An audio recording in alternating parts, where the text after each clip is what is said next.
Hey everybody, and welcome back. Today I am paddling through Norris Cut, which is the channel separating Fisher Island right over there from Virginia Key to my left, and out in that direction is the Atlantic Ocean. So back in the day, about 150 years ago, or at some point in the 19th century, Fisher Island, Miami Beach, and Virginia Key were all connected. They were all one long barrier island. But then a massive hurricane struck and took advantage of a weakness in that barrier island and created naturally Norris Cut. The city and the county subsequently, much later, dredged it and deepened it to allow ship traffic to pass through. And then Fisher Island was then separated out from Miami Beach much later than that as well, and create the super rich enclave that it currently is.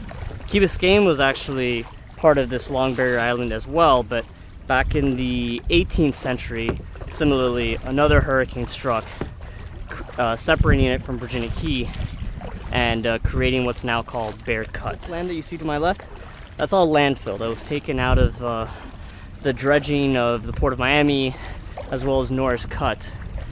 But yeah, this island has been drastically altered. All that pine, all that Australian pine you see over there is invasive. But today we're going to be traveling to a very seldom seen area, which is the very shallow bay at the west end, or on the western side of Virginia Key. And there's some really cool stuff out there, which I'm really looking forward to showing you guys. The county's done a pretty good job of refurbishing and replanting a lot of the native flora that used to be on this island, and as well as removing invasive species. They also created a whole series of canals. Actually, it's really just one big loop right over there.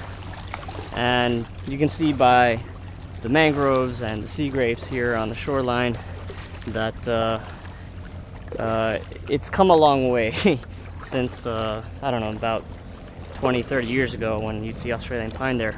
Also, thanks to these efforts, the first recorded crocodile nest was found on Virginia Key last year, or 2 years ago, I believe. And if you're worried about me getting eaten by a crocodile, I addressed that very issue a couple of videos back, but basically you don't really have much to worry from them. Beyond this tropical savanna here on the shoreline and those Australian pine further back is the Miami-Dade Water Treatment Center. That's essentially where Miami's shit goes to get processed. And if you'll pan with me over here to the right, over to Fisher Island, this is one of, if not the most exclusive and expensive properties in the county. They don't even have a bridge connecting the island to the mainland, so if you want to get on, you have to get on a ferry. The wonderful thing about this is that every now and then there will be some discharge from the sewer treatment plant that'll, of course, make its way right over to Fisher Island. So essentially the entire city shits on the shores of the wealthiest people in Miami, maybe once every couple of years or so. We've now entered the shallow bay. Over there are two islands that were formed artificially after Norris Cut was dredged. I call them Big Island and Little Island for reasons that currently escape me. The sea bottom, whoa, something was moving there. The sea bottom is just a foot and a half away, and that's at high tide. So at low tide, this area is completely impassable, even to kayaks, which is why so few people get to see it. Over there, we have a massive radio dish that I've read is supposed to be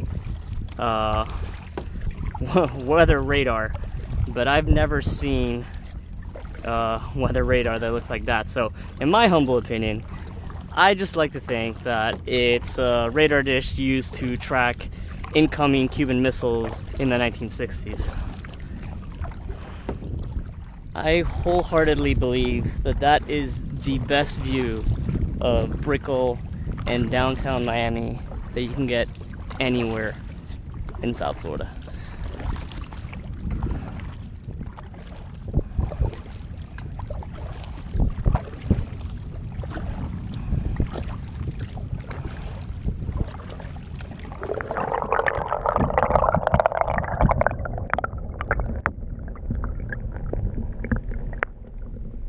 Now in the middle of what I call Jellyfish Bay, and the reason why I call it that can be seen just below the surface of the water.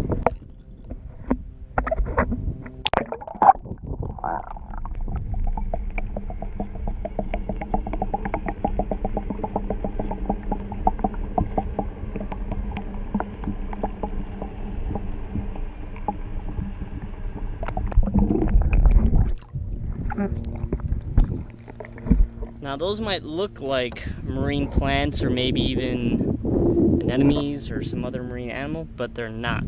Those are all Cassiopeia or upside down jellyfish. Millions and millions and millions of them lining the ocean floor.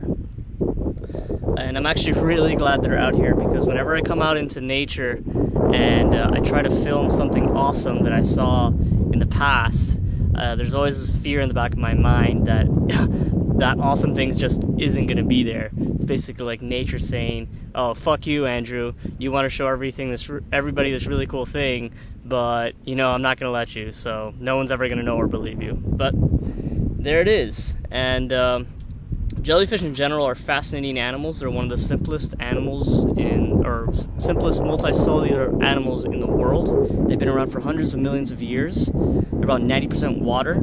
And the crazy thing is that a lot of them can rejuvenate their cells completely. So essentially, they can live forever unless they get eaten, which they almost always do because they're really easy to eat. But in most species, the stinging cells are located in the tentacles, while the bell, or the top of the jellyfish, you can basically just touch all day, and you won't get stung because there's no stinging cells there. However, with these particular jellyfish, they're actually really, really interesting, because what they'll do is that they'll go to the bottom of the ocean, and they'll just kind of just hang out there and undulate. That's why they're called upside down jellyfish. And they produce this mucus that extends, it could extend a couple feet, and that's where the stinging cells are located. And it's almost impossible to see, and fish will get snagged in it, and then they'll die, and then they'll get eaten by the jellyfish.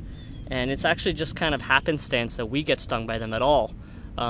Fish produce a very distinct electrical signal in their bodies, and we just happen to produce a very similar one. So that's, the stinging cells will mistake us as fish or whatever their other food is, and they'll sting us.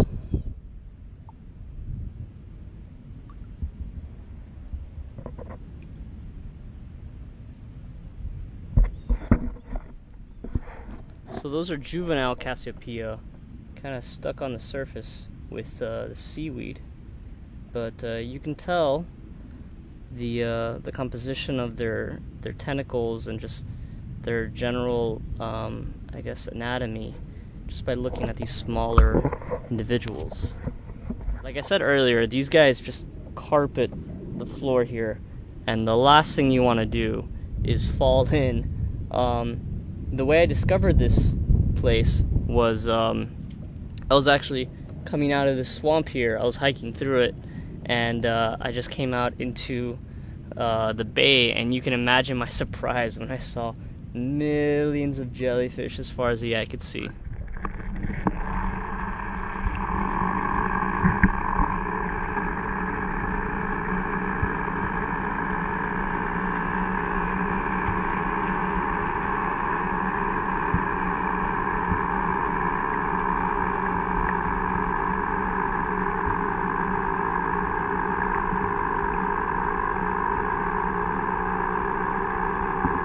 it for today's episode. I hope you enjoyed it. If so, please share and subscribe, and I'll see you guys around.